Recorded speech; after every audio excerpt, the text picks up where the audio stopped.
Operation Sindhu అసాధారణమని త్రివిధ దళాల సమన్వయానికి అది పరీక్షగా నిలిచిందంటూ తెలిపిన భారత బలగాల అధిపతులు ప్రత్యర్థితో చెస్ యుద్ధం చేశామని 4 రోజుల్లోనే టెస్ట్ మ్యాచ్ ముగించామని పాకిస్తాన్కు చెందిన పెద్ద విమానాన్ని కూల్చేశామంటూ వెల్లడి.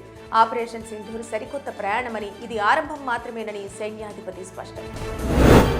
ప్రపంచంలోనే 3వ అతిపెద్ద ఆర్థిక వ్యవస్థగా నిలవాలని లక్ష్యం వైపు భారత్ వేగంగా ప్రయాణిస్తోందంటూ ప్రధాని వ్యాఖ్య. ట్రంప్ ఇటీవల భారతదేశాన్ని మృత ఆర్థిక వ్యవస్థ అని వ్యాఖ్యానించిన నేపథ్యంలో ప్రకటన చేసిన మోదీ అన్ని కీలక రంగాల్లో వృద్ధి సాధిస్తూ ఆత్మనిర్భర భారత స్ఫూర్తిని దృఢం చేసుకుంటున్నామంటూ వెల్లడి. భారత్పై కవ్వింపు చర్యలకు పాల్పడ్డ అమెరికా పర్యటనలో ఉన్న పాకిస్తాన్ సైన్యాధిపతి ఆసిమ్ మునీర్ అవసరమైతే అణుయుద్ధానికి దిగుతామంటూ బహిరంగంగా బెదిరింపులు, సగం ప్రపంచాన్ని పతనం వైపుకు తీసుకెళ్తామంటూ పిచ్చి వ్యాఖ్యలు.